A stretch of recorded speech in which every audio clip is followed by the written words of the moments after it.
नमस्कार दोस्तों, स्वागत है आप सभी का आपके अपने चैनल माई एग्ज़ाम अड्डा पर। दोस्तों, आज हम भारतीय संविधान एवं राज्य व्यवस्था के अध्याय 2 का अध्ययन करेंगे, जिसके अंदर आज हम संविधान के निर्माण की बातचीत को आगे बढ़ाएंगे। जैसा कि कल की क्लास में जो कि पहला चैप्टर था हमारा, उसके अंदर हम लोगों ने भारतीय संविधान के संवैधानिक विकास का अध्ययन किया, जिसके अंदर हम लोगों ने 1773 के जो रेगुलेटिंग एक्ट था वहाँ से शुरू करके 1947 के स्वतंत्रता अधिनियम तक का अध्ययन किया हुआ था। दोस्तों, इस वीडियो को आगे बढ़ाने से पहले आपसे अनुरोध है कि अगर आप इस चैनल पर नए हैं तो प्लीज़ चैनल को सब्सक्राइब कर लीजिए, बेल आइकॉन दबाइए और प्लीज़ कमेंट सेक्शन में ज़रूर बताइएगा कि आपको हमारा ये वीडियो कैसा लगा। तो चलिए शुरुआत करते हैं। ठीक है, तो आज का हमारा जो टॉपिक होगा वो होगा अध्याय 2 संविधान का निर्माण। जैसा कि मैंने आपको बताया था कि जब 1947 में भारत आज़ाद हुआ तो उसके पहले से ही यह सुगबुगाहट होने लगी कि भारत को अब आज़ाद कर दिया जाना चाहिए। तो जब भारत आज़ाद होगा तो भारत का शासन प्रशासन कैसे चलेगा? तो भारत का शासन प्रशासन चलाने के लिए एक संविधान की आवश्यकता पड़ेगी। तो निश्चित तौर पर उस संविधान को बनाने के लिए कुछ लोगों का एक समूह कार्य करेगा और उस समूह को नाम दिया गया संविधान सभा। तो संविधान सभा की स्थापना से लेकर के संविधान के निर्माण तक की क्या कहानी थी, आज के इस वीडियो सीरीज़ में, इस वीडियो लेक्चर में हम इसे देखने वाले हैं। बट उसके पहले आप चैनल को सब्सक्राइब जरूर करें, बेल आइकन दबाएं और अंत तक साथ में बने रहें। तो चलिए शुरुआत करते हैं। ओके, सबसे पहली बात तो ये है कि आखिर संविधान सभा की क्या संकल्पना है और आखिर राष्ट्रीय आंदोलन से संविधान सभा का क्या संबंध है। तो संविधान सभा का मतलब क्या है? तो संविधान निर्माण के लिए गठित की गई जो प्रतिनिधि सभा थी उसी को संविधान सभा कहा गया। यह संविधान सभा नए संविधान पर विचार करने के लिए और उसे अपनाने के लिए या फिर जो भी अन्य संविधान पहले से ही मौजूद थे उनमें महत्वपूर्ण परिवर्तन करने के लिए इसका गठन किया गया। दूसरे शब्दों में हम इसे इस प्रकार भी व्यक्त कर सकते हैं कि किसी संप्रभुता संपन्न लोकतांत्रिक राष्ट्र के संविधान की रचना कार्य के लिए सामान्यतः उसकी जनता के प्रतिनिधि के द्वारा एक निकाय तैयार किया जाता है और उसी निकाय को वहाँ के कानून बनाने का कार्य सौंपा जाता है और उस जो प्रतिनिधि होते हैं उससे मिलकर के बने उस निकाय को ही संविधान सभा कहा जाता है। तो इस प्रकार से संविधान सभा को हम इस रूप में समझ सकते हैं। पूर्ण प्रभुत्व संपन्न लोकतांत्रिक जो भी देश हैं उन राष्ट्रों में जहाँ भी लिखित संविधान है वहाँ संविधान का निर्माण इन्हीं संविधान सभाओं के माध्यम से किया गया और इस प्रकार से भारत के संदर्भ में भी हम इस प्रकार का संविधान सभा देखते हैं। तो भारत में संविधान की इस मांग को निम्न अवसरों पर देखा गया। तो प्रश्न यह है कि क्या संविधान सभा एक दिन की मांग का एक परिणाम था? हरगिज नहीं। समय समय पर जब भी अंग्रेजों के द्वारा कानून लाए जाते रहे, जब अधिनियम लाए जाते रहे और जब भारतीय उनके अधिनियमों से असंतुष्ट होते रहे, तब तक उनके द्वारा एक ऐसे निकाय की मांग की जाती रही कि हमारा संविधान हमें अपने देश में रहने के लिए किस तरीके से रहना है, इसका पूरा नियम कानून हमारे द्वारा, हम लोगों के द्वारा, हमारे अपने के बीच के लोगों के द्वारा बनाया जाना चाहिए। तो ऐसी मांग समय समय पर की जाती रही। तो पहली बार ही सही पर इसकी मांग की गई सन 1919 के अधिनियम के विरोध में पहली बार संविधान सभा की मांग की गई। तो ऐसे संविधान सभा का विचार जिसके द्वारा भारतीय स्वयं अपने देश के लिए लिखित संविधान का निर्माण कर सकें, यह 1919 के अधिनियम के विरोध में लाया गया। 1919 का अधिनियम का मतलब मॉन्टेग्यू चेम्सफोर्ड रिफॉर्म, जिसके द्वारा क्या क्या प्रावधान किए गए थे। अगर आपको याद होगा तो मैंने बताया था कि 1909 का जो सांप्रदायिक निर्वाचन प्रणाली था उसका विस्तार किया गया था 1919 के द्वारा और भी कई ऐसे असंतोषपूर्ण कानून लाए गए थे 1919 के माध्यम से। तो इससे असंतुष्ट होकर पहली बार ही सही लेकिन भारतीयों के द्वारा संविधान सभा की मांग की गई। तो भारत के संविधान सभा का निश्चित उल्लेख भले ही इन शब्दों में या इस नाम विशेष के साथ न हुआ हो, किस नाम विशेष के साथ? संविधान सभा नाम विशेष के साथ न हुआ हो इस समय इसका उल्लेख, परंतु पहली बार ही सही लेकिन भारत शासन अधिनियम 1919 के लागू होने के बाद 1922 ईस्वी में महात्मा गांधी जी ने पहली बार यह इच्छा जाहिर की कि हमारे द्वारा, हमारे लोगों के द्वारा, हमारे बीच के लोगों के द्वारा एक निकाय बनाया जाए और उसी को यह कार्य सौंपा जाए कि हमारे कानून आप स्वयं तय करें। क्यों? क्योंकि आप हमारे बीच के हैं, हमारे लोग हमारे बीच के हैं, तो वो भारत के अंतरात्मा को भली भांति समझते हैं और उनको पता है कि यहाँ के लोग की स्थिति क्या है, दशा क्या है और उसके अनुसार कानून ये बनाएं। तो पहली बार ही सही महात्मा गांधी जी ने 1922 ईस्वी में इस बात की मांग रखी। उन्होंने यह भी कहा कि भारतीय संविधान भारतीयों की इच्छानुसार ही होगा। यह कथन महात्मा गांधी जी का है और यह कथन उन्होंने 1919 के अधिनियम के असंतोष के अंदर कहा था। तो आई होप आप संविधान सभा की मांग को समझ गए होंगे कि आखिर संविधान सभा की मांग क्यों की गई और क्यों आवश्यकता पड़ी एक संविधान सभा की स्थापना की और जिसके द्वारा संविधान के निर्माण की बात आगे बढ़ती चली जाए। तो सर्वदलीय सम्मेलन में संविधान सभा की मांग, ये क्या घटना हुई? तो जैसा कि आपको बताया मैंने 1922 ईस्वी में महात्मा गांधी जी ने पहली बार ही सही परंतु संविधान सभा के लिए अप्रत्यक्ष रूप से एक मांग प्रस्तुत की। तो फरवरी 1923 में दिल्ली में एक सम्मेलन का आयोजन किया गया और उसमें केंद्रीय और प्रांतीय विधानमंडलों के सदस्यों ने हिस्सा लिया और इस सम्मेलन में भारत को ब्रिटिश साम्राज्य के स्वशासी डोमिनियनों के समतुल्य रखते हुए संविधान के आवश्यक तत्वों की रूपरेखा प्रस्तुत की गई और 24 अप्रैल को तेज बहादुर सप्रू की अध्यक्षता में एक राष्ट्रीय सम्मेलन बुलाया गया। ओके, इस सम्मेलन में कॉमनवेल्थ ऑफ इंडिया बिल का प्रारूप तैयार किया गया और प्रारूप बिल थोड़े से संशोधन के रूप में जनवरी 1925 में दिल्ली में हुई सर्वदलीय सम्मेलन के समक्ष पेश किया गया और इसकी अध्यक्षता महात्मा गांधी जी ने की। और यहाँ पर यह उल्लेखनीय है कि भारत के लिए एक संवैधानिक प्रणाली की रूपरेखा प्रस्तुत करने का यह प्रमुख लेकिन प्रथम प्रयास था। तो पहली बार ही सही 1922 ईस्वी में महात्मा गांधी ने, ध्यान दीजिएगा, 1919 के अधिनियम से असंतुष्ट होकर के 1922 ईस्वी में महात्मा गांधी ने यह बात रखी कि आखिर क्यों हमारे लिए कानून बाहर के लोग बनाएंगे, हमारे लिए कानून हम लोग क्यों न बनाएं। तो इसी बात से प्रेरित होकर के 1923 ईस्वी में दिल्ली के अंदर एक सम्मेलन आयोजित किया गया और इसका नाम रखा गया क्या, कॉमनवेल्थ ऑफ इंडिया बिल यहाँ पर तैयार किया गया। और यही कॉमनवेल्थ ऑफ इंडिया बिल वास्तव में पहली बार ही सही लेकिन संविधान बनाने का एक प्रमुख लेकिन प्रथम प्रयास था। तो पहली बार कोशिश की गई भारत के लिए संविधान बनाने की 1923 में और यह संविधान एक छोटी सी संविधान सभा के द्वारा बनाई गई। इसे वास्तव में दिल्ली के अंदर एक सम्मेलन कहा गया जिसे सर्वदलीय सम्मेलन के नाम से जाना जाता है। तो संविधान सभा का प्रथम दृष्टांत हमको सर्वदलीय सम्मेलन के रूप में देखने को मिलता है सन 1923 में। ठीक है, उसके बाद आता है 1928 का नेहरू रिपोर्ट। वास्तव में क्या हुआ कि जब सन 1919 ईस्वी में प्रांतों में द्वैध शासन प्रणाली लागू कर दी गई, तो प्रांतों में द्वैध शासन प्रणाली को लागू करने के बाद यह प्रावधान बनाया गया कि 10 साल के बाद इसका एक मूल्यांकन किया जाएगा कि आखिर प्रांतों में द्वैध शासन प्रणाली कितनी ज़्यादा सफल है और इसका मूल्यांकन करने के लिए एक आयोग गठित किया जाएगा। परंतु 1919 में लागू किया गया प्रांतों का जो द्वैध शासन प्रणाली था वह सफल नहीं हुआ, जिसके चलते सन 1927 ईस्वी में ही एक आयोग बनाना पड़ा जिसका नाम रखा गया साइमन कमीशन। तो साइमन कमीशन सन 1927 ईस्वी में स्थापित किया गया और सन 1928 ईस्वी में भारत आया।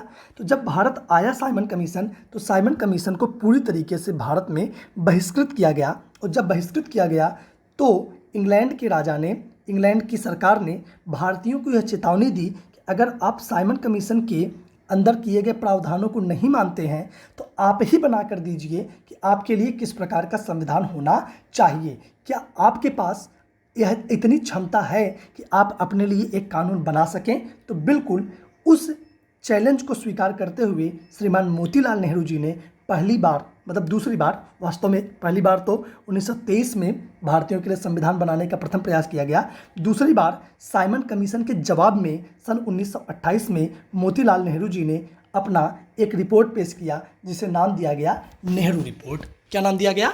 नेहरू रिपोर्ट। तो नेहरू रिपोर्ट वास्तव में भारतीयों के लिए संविधान निर्माण का एक दूसरा प्रयास था, हम कह सकते हैं। तो यहाँ पर क्या लिखा हुआ है? पंडित मोतीलाल नेहरू के नेतृत्व में एक समिति गठित की गई जिसे वास्तव में नेहरू समिति कहा गया, और इस समिति के अन्य सदस्यों में सुभाष चंद्र बोस जी शामिल थे, तेज बहादुर सप्रू जी शामिल थे, और साइमन कमीशन ने यह चुनौती दी कि भारतीय नेता एक ऐसा संविधान बनाकर दिखाएं जो सभी दलों के द्वारा स्वीकार्य हो। तो अखिल भारतीय कांग्रेस ने इस चुनौती को स्वीकार किया और 19 मई सन 1928 को बम्बई में आयोजित सर्वदलीय सम्मेलन में भारत के संविधान के सिद्धांत निर्धारण करने के लिए मोतीलाल नेहरू की अध्यक्षता में एक समिति नियुक्त की, और 10 अगस्त 1928 ईस्वी को एक रिपोर्ट पेश किया गया जिसे वास्तव में क्या नाम दिया गया? नेहरू रिपोर्ट। यह भारतवासियों द्वारा अपने देश के लिए सर्वांगपूर्ण संविधान बनाए जाने का प्रथम प्रयास था। तो सर्वांगपूर्ण संविधान बनाए जाने का प्रथम प्रयास था सन 1928 में नेहरू रिपोर्ट, लेकिन पहला प्रयास था यहाँ पर सर्वदलीय सम्मेलन के द्वारा Commonwealth of India bill. Okay, I hope आपको ये बात समझ में आ रही होगी कि किस तरीके से संविधान सभा का निर्माण आगे बढ़ रहा है। तो संविधान सभा एक दिन में नहीं आई। 1919 में जो असंतोष व्यक्त हुआ उसके द्वारा 1922 में महात्मा गांधी ने मांग की, 1923 में सर्वदलीय सम्मेलन हुआ, उसके बाद 1927 में साइमन कमीशन आया, इसको चुनौती दी गई, और 1928 में इस चुनौती के परिणाम स्वरूप नेहरू रिपोर्ट आया। इस तरीके से भारतीयों के द्वारा धीरे धीरे ही सही लेकिन भारतीय संविधान को बनाने का एक प्रयास करना शुरू किया गया। इसके बाद सन 1934 में कांग्रेस कार्यकारिणी की घोषणा की गई। इसमें भी संविधान निर्माण का एक छोटा प्रयास जरूर किया गया। तो लंदन में संपर्क हुआ जो तीसरा गोलमेज सम्मेलन था। जैसा कि आप जानते हैं कि गोलमेज सम्मेलन क्यों बुलाया गया था इटली के द्वारा। तो लंदन में संपर्क हुए जो तीसरा गोलमेज सम्मेलन था, इसके बाद जो जारी किया गया श्वेत पत्र था उसमें भारत में संवैधानिक सुधारों के लिए ब्रिटिश सरकार के प्रस्तावों की रूपरेखा दी गई थी, और इसी के आधार पर कांग्रेस कार्यकारिणी ने जून 1934 में जून 1934 में यह घोषणा की कि श्वेत पत्र का एकमात्र विकल्प यह है कि वयस्क मताधिकार के आधार पर निर्वाचित संविधान सभा द्वारा संविधान का निर्माण किया जाए। अर्थात 1934 में जो श्वेत पत्र जारी किया गया ब्रिटिश सरकार के द्वारा, इस श्वेत पत्र के जवाब में कांग्रेस कार्यकारिणी ने यह कहा कि श्वेत पत्र का एकमात्र विकल्प या फिर एकमात्र जवाब यही है कि वयस्क मताधिकार का प्रयोग करके वयस्क मताधिकार के आधार पर कुछ सदस्यों को निर्वाचित किया जाए और उस निर्वाचित संविधान सभा के द्वारा एक संविधान का निर्माण किया जाए। यही इस श्वेत पत्र का एक सटीक जवाब होगा। इसी वर्ष कांग्रेस ने एक संसदीय बोर्ड की स्थापना की और इसका मुख्य उद्देश्य था भारतीयों के लिए नए संविधान को बनाने के लिए संविधान सभा का गठन करना। यह पहला अवसर था जब संविधान सभा के लिए एक औपचारिक रूप से एक निश्चित मांग प्रस्तुत की गई। अभी तक कोई औपचारिक स्वरूप नहीं था, लेकिन सन 1934 में उस श्वेत पत्र जो गोलमेज सम्मेलन के बाद ब्रिटिश सरकार के द्वारा निकाला गया था, उस श्वेत पत्र के जवाब में उससे असंतुष्ट होकर पहली बार ही सही, परंतु कांग्रेस कार्यकारिणी जो सभा थी उसने पहली बार ही सही लेकिन औपचारिक रूप से संविधान सभा की मांग की, और उसमें यह निर्धारित भी कर दिया कि इस संविधान सभा का निर्माण वयस्क मताधिकार के द्वारा किया जाएगा। सन 1939 में विश्व युद्ध छिड़ने के बाद संविधान सभा की मांग को 14 सितंबर सन 1939 को कांग्रेस कार्यकारिणी के द्वारा जारी किए गए एक लंबे वक्तव्य में बाद में दोहराया भी गया। इसके बाद यह असंतोष और आगे बढ़ा और क्रिप्स मिशन और संविधान सभा की मांग और तेज हो गई। सन 1942 में क्रिप्स योजना को ब्रिटेन ने स्पष्टतया स्वीकार कर लिया। जो क्रिप्स ने अपनी योजना बनाई उसे ब्रिटेन सरकार ने पूरी तरीके से स्वीकार कर लिया और इसके तहत भारत में एक निर्वाचित संविधान सभा का गठन किया जाना ये निर्धारित किया गया। लेकिन यह संविधान सभा तब स्थापित होगी युद्ध के बाद, लेकिन भारतीयों ने इसे स्वीकार नहीं किया। उनका कहना था कि युद्ध के बाद क्यों, युद्ध के पहले क्यों नहीं। क्रिप्स मिशन की विफलता के बाद तथा यूरोप में विश्व युद्ध की समाप्ति तक अर्थात मई 1945 तक भारत की संवैधानिक समस्या के समाधान के लिए ब्रिटिश सरकार द्वारा कोई भी ठोस कदम नहीं उठाया गया, जिसके परिणाम स्वरूप आगे चल करके 1940 में नेहरू के द्वारा संविधान सभा की एक प्रबल मांग की गई। 1940 में पंडित नेहरू ने इस मांग को मूर्त रूप प्रदान किया और उन्हीं के प्रयत्नों के परिणाम स्वरूप कांग्रेस ने यह घोषणा की कि यदि भारत को आत्मनिर्णय का अवसर मिलता है तो भारत के सभी विचारों के लोगों के प्रतिनिधि सभा बुलाई जाएगी जो सर्वसम्मत संविधान का निर्माण करेगी। संविधान सभा के अतिरिक्त संविधान निर्माण का कोई अन्य विकल्प नहीं है, अर्थात संविधान निर्माण अब जब भी करेगी वह भारत की संविधान सभा करेगी, ना कि कोई और। यद्यपि इसका परिणाम क्या निकल के आया, 1940 में मुस्लिम लीग ने भी पृथक पाकिस्तान की मांग प्रस्तुत कर दी, लेकिन यह संविधान सभा की मांग के प्रति सहमत हो गई मुस्लिम लीग और 1940 में अगस्त प्रस्ताव लाया गया और इस अगस्त प्रस्ताव में ब्रिटिश सरकार ने भी संविधान सभा की मांग को पहली बार आधिकारिक रूप से स्वीकार किया, भले ही स्वीकृति अप्रत्यक्ष तथा महत्वपूर्ण शर्तों के साथ दी गई। इसके पास मतलब ब्रिटिश सरकार के पास भी कोई चारा नहीं था, उसे भारत के अंदर उठ रही मांग का उत्तर देना ही था और वह सकारात्मक उत्तर देना चाह रही थी।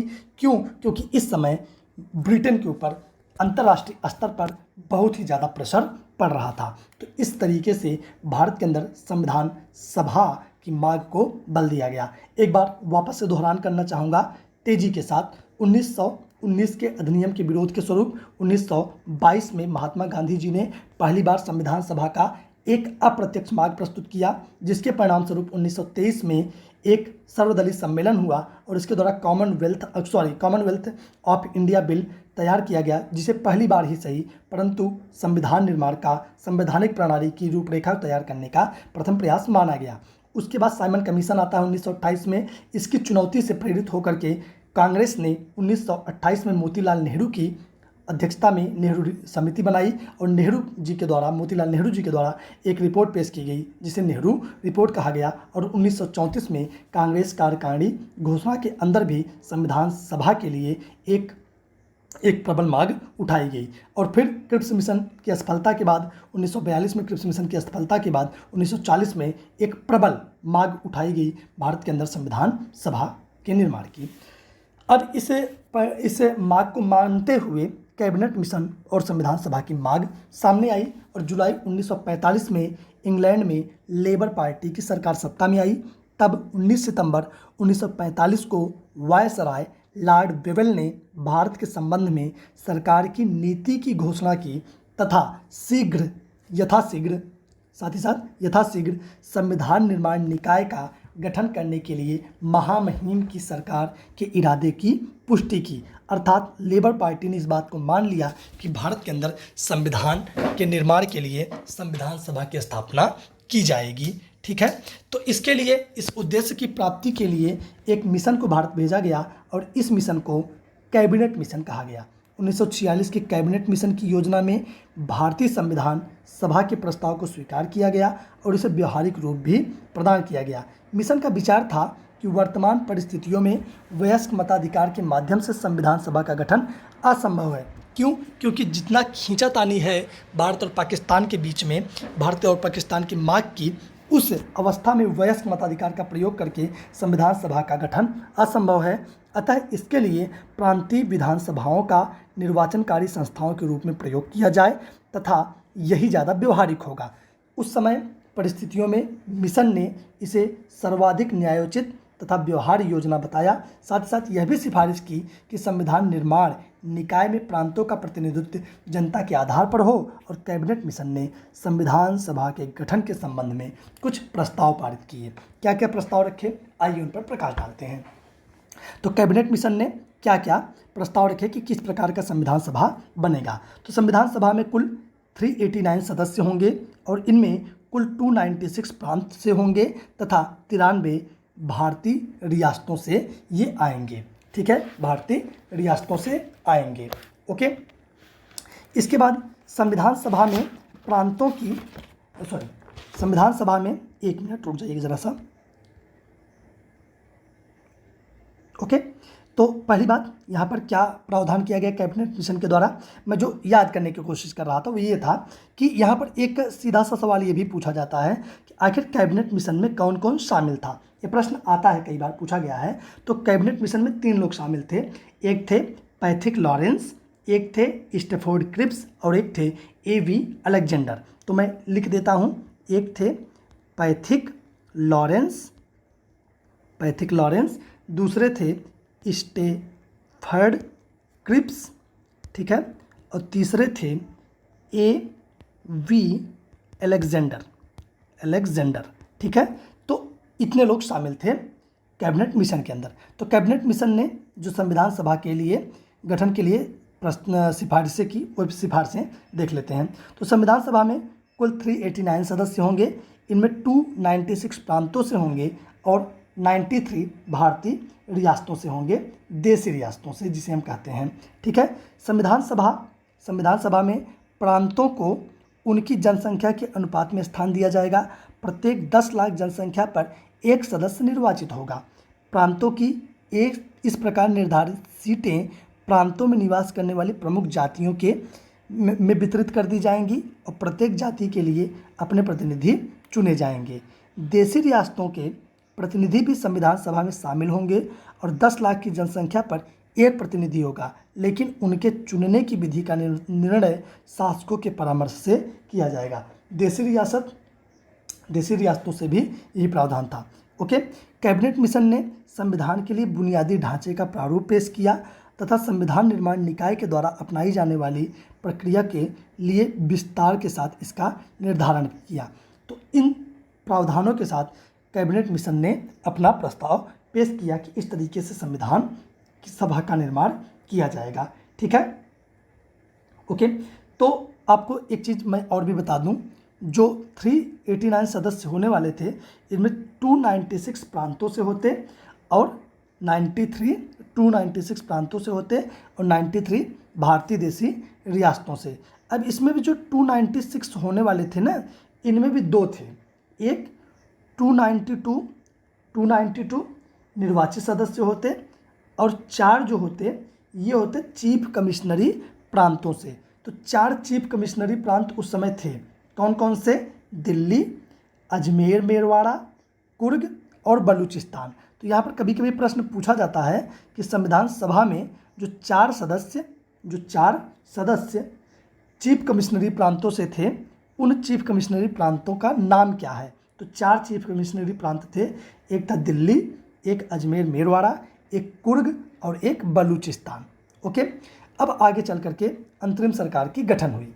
तो कैबिनेट मिशन के प्रावधानों के अनुसार संविधान सभा के निर्वाचन के बाद लॉर्ड वेवेल ने जवाहरलाल नेहरू को अंतरिम सरकार के गठन के लिए 14 अगस्त 1946 को आमंत्रित किया और इसके परिणामस्वरूप पंडित जवाहरलाल नेहरू ने 2 सितंबर 1946 को 14 सदस्यीय अंतरिम सरकार का गठन किया। मुस्लिम लीग ने जवाहरलाल नेहरू के नेतृत्व में गठित अंतरिम सरकार का बहिष्कार करते हुए 16 अगस्त 1946 को प्रत्यक्ष कार्यवाही दिवस के रूप में बनाया और इसके परिणामस्वरूप संपूर्ण देश में सांप्रदायिक दंगे शुरू हो गए। मुस्लिम लीग ने पूरे देश में अराजकता फैलाई और अराजकता फैला करके अंतरिम सरकार के कार्यों में व्यवधान डालने का भरसक प्रयास किया। बाद में पुनः राजनीतिक गतिरोध को दूर करने के लिए 26 अक्टूबर 1946 को मुस्लिम लीग को अंतरिम सरकार में शामिल कर लिया गया।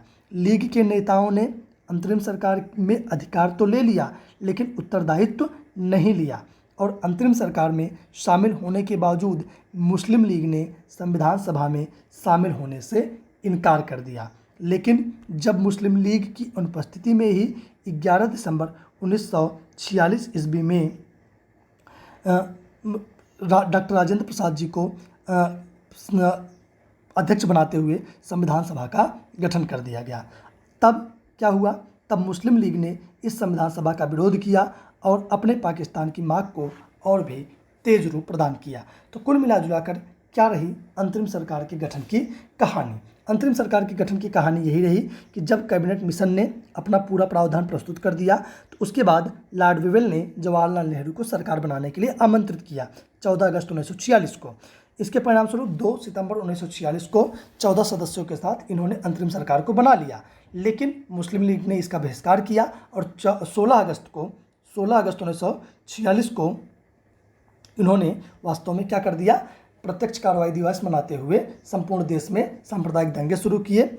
उसके बावजूद भी 2 सितंबर 1946 को सरकार ने अपना गठन कर लिया और मुस्लिम लीग ने पूरा अराजकता फैला करके पूरे कार्य में व्यवधान डालने का प्रयास किया, लेकिन आगे चल करके 26 अक्टूबर 1946 को वापस से ये कांग्रेस में शामिल हो जाती है, लेकिन अधिकार तो ले लेती है, उत्तरदायित्व नहीं लेती है। और इसके बावजूद भी, सरकार में शामिल होने के बावजूद भी उन्होंने संविधान सभा में हिस्सा नहीं लिया। और जब इन्होंने संविधान सभा में हिस्सा नहीं लिया तो भी 11 सितंबर 1946 को संविधान की सभा की स्थापना कर दी गई और इसका प्रथम अध्यक्ष बनाया गया डॉक्टर राजेंद्र प्रसाद जी को। ठीक है, तो जब पूर्ण स्वतंत्रता पूर्व जो अंतरिम सरकार गठित किया गया 2 सितंबर 1946 को, तो उसमें कौन कौन मंत्री रहे और कौन कौन मंत्री किस किस मंत्रालय को देखे। तो इसके अध्यक्ष थे लॉर्ड माउंटबेटन, पहले अध्यक्ष बेवेल थे, बाद में लॉर्ड माउंटबेटन बन गए। मंत्रिमंडल के प्रधान और कार्यकारी परिषद के उपाध्यक्ष थे पंडित जवाहरलाल नेहरू। विदेशी मामले तथा राष्ट्रमंडल के संबंध में भी इन्हीं को पूरा अधिकार था। साथ ही साथ गृह मंत्रालय, सूचना एवं प्रसारण मंत्रालय सरदार वल्लभ भाई पटेल जी को सौंपा गया। रक्षा मंत्री बलदेव सिंह जी थे। शिक्षा मंत्री श्री राजगोपालाचारी जी थे। उद्योग तथा आपूर्ति मंत्री ये थे डॉक्टर जान मथाई जी। और खाद्य एवं कृषि मंत्री थे डॉक्टर राजेंद्र प्रसाद जी। साथ ही साथ कार्य, खान तथा बंदरगाह मंत्री थे CH भाभा जी और श्रम मंत्री थे जगजीवन राम जी। रेलवे मंत्री आसिफ अली जी थे और वाणिज्य मंत्री I चुंदरीगर जी थे और वित्त मंत्री लियाकत अली खान जी थे। इसके अलावा संचार मंत्रालय सौंपा गया अब्दुल रब नस्तर को, इनको सौंपा गया। साथ ही साथ स्वास्थ्य मंत्रालय गजनफर अली खान जी को सौंपा गया और विधि मंत्रालय जोगेंद्र नाथ मंडल जी को सौंपा गया। आपको बता दें कि प्रारंभ में अंतरिम सरकार ने के अंदर मुस्लिम लीग के सदस्य शामिल नहीं थे, लेकिन अक्टूबर 1946 में मुस्लिम लीग ने अंतरिम सरकार में शामिल कर लिया अपने कुछ सदस्यों को। अब इसके परिणाम स्वरूप यहाँ पर अब शुरू होता है संविधान सभा का गठन। तो कैबिनेट मिशन की योजना के प्रावधानों के अनुसार संविधान सभा का गठन नवंबर 1946 में कर दिया गया और संविधान सभा में कुल 389 सदस्य थे, जिनमें 292 प्रांतों से, 93 देशी रियासतों से और 4 कमिश्नरी क्षेत्रों से थे। और वो 4 कमिश्नरी क्षेत्र कौन कौन से थे मैंने आपको बता दिया, दिल्ली, अजमेर मेरवाड़ा, कुर्ग और बलूचिस्तान। ब्रिटिश प्रांत के प्रत्येक प्रांतों को उनकी जनसंख्या के अनुपात में संविधान सभा में स्थान दिया गया। मूल रूप से 10 लाख की जनसंख्या के लिए एक स्थान का अनुपात रखा गया। प्रत्येक प्रांतों के स्थानों की जनसंख्या के अनुपात में 3 प्रमुख संप्रदाय मुस्लिम, सिख और साधारण संप्रदाय में बांटा गया। संविधान सभा का प्रथम अधिवेशन जो हुआ वह 9 दिसंबर 1946 को हुआ और इसमें डॉक्टर सच्चिदानंद सिन्हा जी को पहला अस्थायी अध्यक्ष बनाया गया। ओके, क्यों बनाया गया? क्योंकि ये सबसे बुजुर्ग थे, उस समय सबसे बुजुर्ग थे और बुजुर्गता के आधार पर इनको 2 दिन के लिए ही सही परंतु पहला अस्थायी अध्यक्ष नियुक्त किया गया डॉक्टर सच्चिदानंद सिन्हा जी को। फिर आगे चल करके 11 दिसंबर सन 1946 को हुई जो बैठक, उसके अंदर डॉक्टर राजेंद्र प्रसाद जी को संविधान सभा का पहला और अस्थायी अध्यक्ष चुन लिया गया। साथ ही साथ BN राव को संविधान सभा के संवैधानिक सलाहकार के पद पर नियुक्त किया गया और कलकत्ता विश्वविद्यालय के भूतपूर्व कुलपति प्रोफेसर हरेंद्र कुमार मुखर्जी को संविधान सभा का उपाध्यक्ष बनाया गया। बहुत महत्वपूर्ण प्रश्न है कि अध्यक्ष कौन थे, ये तो सबको पता होता है डॉक्टर राजेंद्र प्रसाद जी, परंतु उपाध्यक्ष कौन थे? ये थे हरेंद्र कुमार मुखर्जी जी। ओके, संविधान सभा में केंद्र के सदस्यों की संख्या 208 थी, जबकि मुस्लिम लीग के सदस्य की संख्या मात्र 73 थी। तो आप कहेंगे सर कैसे 73? आपने तो बताया कि जो मुस्लिम लीग के लोग थे वो तो शामिल ही नहीं हुए, लेकिन मुस्लिम लीग के नेता नहीं शामिल हुए ना। मुस्लिम लीग के ढेर सारे ऐसे सदस्य थे जिन्होंने संविधान सभा में अपनी उपस्थिति दर्ज कराई। चूँकि संविधान सभा में मुस्लिम लीग के निर्वाचित सदस्यों की संख्या 73, कांग्रेस की 208 की तुलना में कम थी। इसके परिणाम स्वरूप संविधान सभा की प्रथम बैठक से ही संविधान सभा में कार्यवाहियों का बहिष्कार शुरू हो गया तथा पाकिस्तान की मांग शुरू कर दी गई। ओके, 13 दिसंबर सन 1946 को पंडित जवाहरलाल नेहरू जी ने संविधान सभा में उद्देश्य प्रस्ताव को प्रस्तुत किया और संविधान के निर्माण का कार्य यहाँ से प्रारंभ किया गया 13 दिसंबर सन 1946 से। क्या था आखिर उद्देश्य प्रस्ताव? उद्देश्य प्रस्ताव की तारीख आपको याद रखनी चाहिए 13 दिसंबर सन 1946, और यही उद्देश्य प्रस्ताव वास्तव में भारतीय संविधान की प्रस्तावना यहीं से प्रेरित हुई। तो समझते हैं कि आखिर क्या था उद्देश्य प्रस्ताव। तो 13 दिसंबर सन 1946 को पंडित जवाहरलाल नेहरू ने एक नए संविधान के उद्देश्य के विषय में उद्देश्य प्रस्ताव पेश किया, और इसमें क्या क्या प्रावधान थे। प्रावधान ये था कि भारत एक स्वतंत्र प्रभुता संपन्न गणराज्य होगा। दूसरी बात, सरकार के सभी अंगों की शक्तियाँ जनता से प्राप्त होगी। साथ ही साथ भारत के लोगों को सामाजिक तथा आर्थिक न्याय, साथ ही साथ अवसर की समानता तथा कानून के समक्ष सभी स्तरों पर व्यक्तियों की समानता, विचार व्यक्त करने का विश्वास, साथ ही साथ श्रद्धा, पूजा, व्यवसाय, संघ बनाने तथा कार्य की स्वतंत्रता की सुरक्षा दी जाएगी। भारत के सभी क्षेत्रों को मिलाकर के यूनियन का निर्माण किया जाएगा। अल्पसंख्यक, पिछड़े तथा कबायली क्षेत्र, साथ ही साथ शोषित तथा पिछड़े श्रेणियों के लिए उचित सुरक्षा का प्रबंध किया जाएगा। साथ ही साथ गणतंत्र की क्षेत्रीय पूर्णता को स्थापित रखा जाएगा, और इसके जल तथा वायु के संप्रभुता संपन्न अधिकारों को न्याय तथा अंतर्राष्ट्रीय कानून के अनुसार लागू किया जाएगा।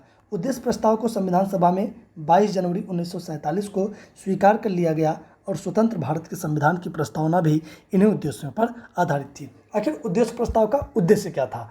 उद्देश्य प्रस्ताव का उद्देश्य यही था कि लोग जानें कि वास्तव में संविधान बनाया क्यों जा रहा है, और संविधान के अंदर जो जन हैं, जो नागरिक हैं, उनके लिए क्या प्रावधान होगा। तो जो भी इस पूरे देश के लिए और इस देश के नागरिकों के लिए प्रावधान होने वाला था इस संविधान में, वो सारी बातें उद्देश्य प्रस्ताव में मेंशन कर दी गई। ओके, संविधान सभा की दलीय स्थिति किस प्रकार की थी? तो कांग्रेस के 208 सदस्य थे, अछूत जाति संघ का 1 सदस्य थे, और मुस्लिम लीग के 73 सदस्य थे, सिख के 1, यूनिस्ट पार्टी के 1, साम्यवादी 1, यूनियनिस्ट मुस्लिम 1, स्वतंत्र निर्दलीय 8 सदस्य थे, और यूनियनिस्ट शेड्यूल कास्ट 1 सदस्य था, और कृषक प्रजा पार्टी के 1 सदस्य थे, और कुल मिलाकर 296 सदस्य हो गए। इसके अलावा संविधान सभा में अल्पसंख्यक नेपाली 1 थे, एंग्लो इंडियन 5, सिख 5, पिछड़ी जनजाति 5, पारसी 3, अनुसूचित जाति 33, और ईसाई 7, और मुस्लिम 31 में शामिल थे।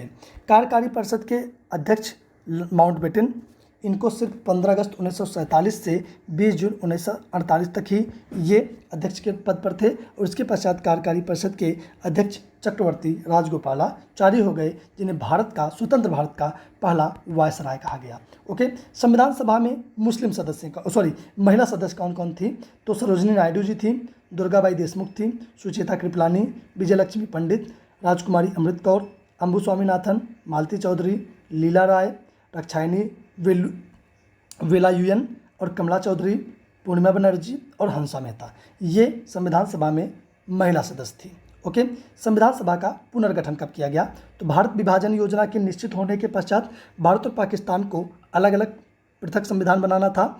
अब ऐसे में संविधान सभा का पुनर्गठन किया जाना आवश्यक था। मुस्लिम लीग के सदस्य पाकिस्तान चले गए, इसलिए संविधान सभा के कुल 296 सदस्यों के स्थान पर 235 सदस्य ही शेष रह गए, और देशी रियासतों की संख्या 93 से घट करके 89 पर आ गई। इस प्रकार कुल सदस्यों की संख्या 389 से घट करके 324 तक रह गई। देशी रियासतों के प्रतिनिधियों की सदस्यता की अगर क्या स्थिति थी, तो हैदराबाद रियासत के प्रतिनिधि को छोड़ करके अन्य सभी रियासत के प्रतिनिधि संविधान सभा में शामिल हुए। इस प्रकार विभाजन के बाद जबकि देशी रियासतों के प्रतिनिधित्व के अतिरिक्त संविधान सभा का गठन हो चुका था, अल्पसंख्यकों को 235 में से 88 अर्थात 36% प्रतिनिधित्व प्राप्त था, और अनुसूचित जातियों के कुल 33 सदस्य यहाँ पर शामिल थे। ओके, संविधान का निर्माण शुरू हुआ अक्टूबर 1947 से। संविधान के सचिवालय की परामर्श शाखा ने संविधान का प्रारूप प्रस्तुत किया, और 15 नवंबर 1948 को प्रारूप संविधान के अनुच्छेदवार विचार इस पर शुरू किया गया, और प्रारूप संविधान प्रकाशित होने के बाद उसमें संशोधन करने के लिए 7,635 सुझाव प्राप्त हुए, जिनमें से 2473 सुझावों पर विचार किया गया और संविधान का निर्माण 2 साल 11 महीने 18 दिन में तैयार हुआ। और यह कुल मिलाकर के 3 चरण में पूरा हुआ। जो प्रथम चरण था वह 6 दिसंबर 1946 से लेकर 14 अगस्त 1947 तक चला। इसमें संविधान सभा कैबिनेट मिशन द्वारा सुझाई गई सीमाओं के भीतर कार्य करती रही। और इस चरण में पंडित जवाहरलाल नेहरू ने संविधान का उद्देश्य प्रस्ताव प्रस्तुत किया और इसके आधार पर संविधान का प्रारूप तैयार करने का कार्य प्रारंभ किया गया। तो कभी कभी प्रश्न इस तरीके से घुमाकर पूछ लिया जाता है कि संविधान निर्माण कितने चरण में पूरा हुआ। उत्तर होगा 3 चरण में। प्रश्न ये पूछ ले कि उद्देश्य प्रस्ताव किस चरण में आया, तो पहले चरण में ही उद्देश्य प्रस्ताव आया। पहला चरण 6 दिसंबर 1946 से लेकर के 14 अगस्त 1947 तक चला। इसके बाद दूसरा चरण 15 अगस्त 1947 से लेकर के 26 नवंबर 1949 तक चला। इस दौरान संविधान सभा एक प्रभुत्व संपन्न तथा अस्थायी संस्था के रूप में कार्य करती रही और इस दौरान संविधान के प्रारूप को संविधान सभा में वाचन किया तथा उस पर व्यापक विचार विमर्श हुआ। तीसरा स्टेज 27 नवंबर 1949 से लेकर के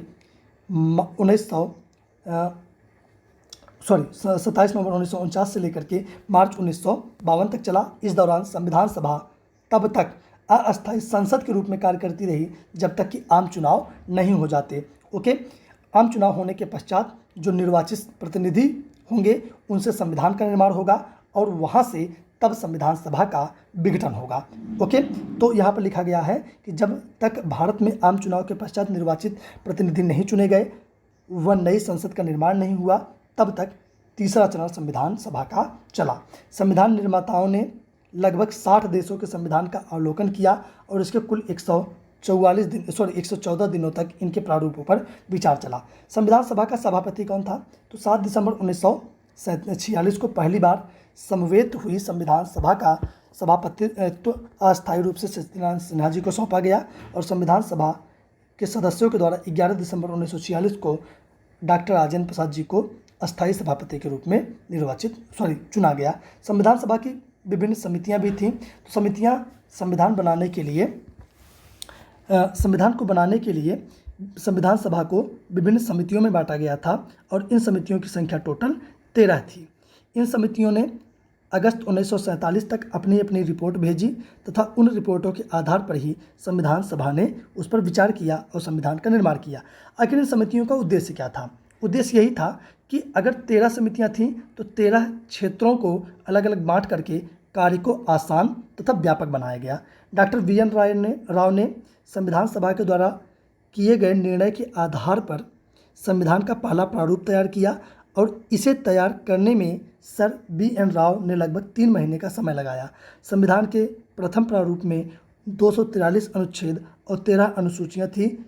एन माधवराव बी.एल. मित्रा के बाद में नियुक्त हुए थे। ओके, ये कभी कभी पूछ लेता है, ये वन लाइनर फैक्ट है कि एन माधवराव किसके स्थान पर नियुक्त हुए थे संविधान सभा में? बी.एल. मित्रा के स्थान पर। ओके, प्रारूप समिति के सदस्य श्री एन गोपालस्वामी अयंगर, अलादी कृष्णा स्वामी अय्यर, मोहम्मद सादुल्ला, के.एम. मुंशी, बी.एल. मित्र और डी.पी. खेतान थे। ये सभी प्रारूप समिति के सदस्य थे और इसके अध्यक्ष थे बी.आर. अम्बेडकर जी। ठीक है, और ये बंगाल से निर्वाचित हुए थे। बी.आर. अम्बेडकर जी कहाँ से निर्वाचित हुए थे? बंगाल से। वास्तव में यह काफ़ी घुमाकर पूछा जाने वाला प्रश्न है कि डॉक्टर बी.आर. अम्बेडकर कहाँ से निर्वाचित हुए थे। शुरुआत में ये बॉम्बे से लड़े थे, लेकिन बॉम्बे से चुनाव हार गए। फिर मुस्लिम लीग की सहायता से ये जयसुर कुलना बंगाल से जीत करके संविधान सभा में आए थे, लेकिन विभाजन के बाद पुनः बंगाल पाकिस्तान क्षेत्र में चला गया। तो वापस से राजेंद्र प्रसाद जी ने कहा कि बिना डॉक्टर अम्बेडकर की हम संविधान का निर्माण नहीं कर पाए। तो इसके परिणाम स्वरूप आगे चल करके बॉम्बे से पुनः क्या किया गया? जो बीजी खेर थे उन्होंने एम.आर. जयकर से बॉम्बे का जो पद था उसे रिक्त कराया और एम.आर. जयकर के स्थान पर पुनः बॉम्बे से डॉक्टर भीमराव अंबेडकर जी को निर्वाचित करके संविधान सभा में लाया गया। तो संविधान सभा में डॉक्टर भीमराव अंबेडकर जी 3 बार के प्रयासों में स्थायित्व प्राप्त कर सके थे। पहली बार बॉम्बे से लड़े तो हार गए, दूसरी बार जयसुर कुलना बंगाल से लड़े और जीत कर आए। जैसे विभाजन हुआ तो जयसुर कुलना चला गया पाकिस्तान में, तो फिर डॉक्टर भीमराव अम्बेडकर जी का क्षेत्र खाली हो गया, तो आगे चल करके फिर इन्हें बॉम्बे से एम.आर. जयकर के स्थान पर लाया गया था। संविधान सभा की अध्यक्ष सदस्यता अस्वीकार करने वालों में महात्मा गांधी जी थे, जयप्रकाश नारायण जी थे और तेज बहादुर सप्रू जी थे। ओके, संविधान बनाने के लिए संविधान सभा ने सबसे पहले 13 समितियों का गठन किया था और इन समितियों ने अगस्त 1947 तक अपनी रिपोर्ट को भेजा और उसके आधार पर ही संविधान का निर्माण प्रारंभ हुआ। तो आखिर कौन कौन सी वो 13 समितियां थी, आइए उन पर थोड़ा सा प्रकाश डाल लिया जाए। तो समिति का नाम है और उसके अध्यक्ष हैं कौन कौन। तो प्रक्रिया विषयक नियमों से संबंधित समिति थी, इसके अध्यक्ष थे डॉक्टर राजेंद्र प्रसाद जी। संचालन समिति के अध्यक्ष थे डॉक्टर राजेंद्र प्रसाद जी। वित्त एवं स्टाफ समिति के अध्यक्ष थे डॉक्टर राजेंद्र प्रसाद जी। इसके अलावा प्रत्यय पत्र संबंधी समिति के अध्यक्ष थे अलादी कृष्ण स्वामी अय्यर जी। आवास समिति के थे बी पट्टाभी सीतारमैया और कार्य संचालन समिति के अध्यक्ष थे के एम मुंशी। इसके अलावा राष्ट्रीय ध्वज संबंधी जो एडहॉक कमेटी थी, इसके अध्यक्ष थे डॉक्टर राजेंद्र प्रसाद। संविधान सभा के कार्यकरण संबंधी समिति के जी.बी. मावलंकर, जिसे हम गणेश वासुदेव मावलंकर भी कहते हैं। ओके, राज्य संबंधी समिति के अध्यक्ष थे पंडित जवाहरलाल नेहरू और मौलिक अधिकार, अल्पसंख्यक, जनजाति तथा अपवर्जित क्षेत्रों से संबंधित जो सलाहकारी समिति थी, इसके अध्यक्ष थे वल्लभ भाई पटेल जी। और मौलिक अधिकारों संबंधी जो उप समिति थी, इसके थे जे.बी. कृपलानी। और पूर्वोत्तर सीमांत जो जनजातीय क्षेत्र थे वहाँ के तथा असम के उपवर्जित जो क्षेत्र थे और आंशिक रूप से अपवर्जित जो क्षेत्र थे, उनसे संबंधित जो उप समिति थी, उसके अध्यक्ष थे गोपीनाथ बारदोलोई। ओके, अपवर्जित तथा आंशिक रूप से अपवर्जित क्षेत्र जो असम के क्षेत्र में थे, इसके उप समिति के अध्यक्ष थे ए.वी. ठक्कर। और संघीय शक्तियों संबंधित जो समिति थी, उसके अध्यक्ष थे पंडित जवाहरलाल नेहरू। और संघीय संविधान समिति के अध्यक्ष थे पंडित जवाहरलाल नेहरू और प्रारूप समिति के अध्यक्ष थे डॉक्टर भीमराव अंबेडकर। तो क्या संविधान सभा पूर्णतः सबके द्वारा स्वीकार ही की गई या संविधान सभा का कुछ लोगों ने आलोचना भी की थी? तो बिल्कुल, चीज़ें कितनी भी बेहतर हो, लोग आलोचना करते हैं। तो संविधान सभा स्थापित हुई, संविधान सभा ने भारत के लिए संविधान का निर्माण भी किया, लेकिन ढेर सारे ऐसे विद्वान भी रहे जिन्होंने संविधान सभा को क्रिटिसाइज किया। तो आखिर उसके क्रिटिसिज्म का क्या कारण था, आइए उसको जानते हैं और आलोचना के दौरान कौन से वक्तव्य किसके थे उसे समझ लेते हैं। तो आलोचना के संबंध में कुछ बातें यहाँ पर जानते हैं। तो यह प्रतिनिधि निकाय नहीं थी, ये किसने कहा?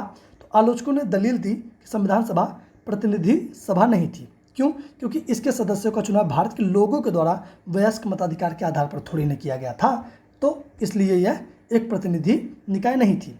संप्रभुता का इसमें अभाव था। आलोचकों का कहना था कि संविधान सभा एक संप्रभु निकाय नहीं थी। क्यों भाई? क्योंकि इसका निर्माण ब्रिटिश सरकार के प्रस्तावों के आधार पर हुआ था। यह भी कहा जाता है कि संविधान सभा अपनी बैठकों से पहले ब्रिटिश सरकार से इजाज़त लेती थी। तो ये दो आलोचनाएं हो गई। तीसरी आलोचना हुई समय की बर्बादी। कहा गया आलोचकों के अनुसार संविधान सभा ने इसके निर्माण में जरूरत से ज़्यादा समय ले लिया और उन्होंने कहा कि अमेरिका के संविधान निर्माताओं ने मात्र 4 महीने में अपना कार्य पूरा कर लिया। निजारुद्दीन अहमद संविधान सभा के सदस्य ने इसके लिए अपनी अवमानना दर्शाने के लिए प्रारूप समिति हेतु एक नया नाम गढ़ा, इसे उन्होंने अपवहन समिति कह दिया। तो प्रश्न कभी कभी पूछ लिया जाता है कि अपवहन समिति किसे कहते हैं? तो प्रारूप समिति का एक अन्य नाम अपवहन समिति भी दिया गया था, किसके द्वारा? निजारुद्दीन अहमद के द्वारा। कांग्रेस का प्रभुत्व इसमें कहा गया। तो आलोचकों का यह भी आरोप था कि संविधान सभा में कांग्रेसियों का प्रभुत्व था। ब्रिटेन के संविधान विशेषज्ञ ग्रेनवेल ऑस्टिन ने टिप्पणी दी कि संविधान एक दलीय देश की एक दलीय निकाय है और वह दल कौन सा है? कांग्रेस। और उन्होंने कहा कि सभा ही कांग्रेस है और कांग्रेस ही भारत है। तो इस तरीके से ग्रेनवेल ऑस्टिन का यह कथन कई बार पूछा गया है एग्जाम में कि यह किसका कथन है कि संविधान सभा ही कांग्रेस है और कांग्रेस ही भारत है। ये कथन है ग्रेनवेल ऑस्टिन का। इसके अलावा वकीलों और राजनीतिज्ञों का प्रभुत्व, अर्थात इसमें यह कहा गया कि वकील और राजनीतिज्ञ ही तो इसमें शामिल थे, आम जनता का इसमें योगदान ही नहीं है। तो यह भी कहा जाता है कि संविधान सभा में वकीलों और नेताओं का बोलबाल था। उन्होंने कहा कि समाज के अन्य वर्गों को पर्याप्त प्रतिनिधित्व तो इसमें मिला ही नहीं।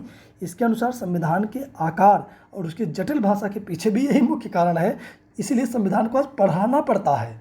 अध्यापक पढ़ाता है तब स्टूडेंट्स को समझ में आता है। क्यों भाई? क्योंकि संविधान की भाषा इतनी कड़ी है। क्यों कड़ी है भाई? क्योंकि इसका निर्माण ही वकीलों के द्वारा और नेताओं के द्वारा किया गया। इसमें हिंदुओं का प्रभुत्व था कुछ आलोचकों का यह भी मानना है कि संविधान सभा में हिंदुत्व ज़्यादा हावी था। लॉर्ड विस्काउंट ने इसे हिंदुओं का निकाय कह के संबोधित किया और विंस्टन चर्चिल ने कहा कि संविधान सभा ने भारत में के केवल एक बड़े समुदाय का प्रतिनिधित्व किया, ना कि संपूर्ण समुदाय का।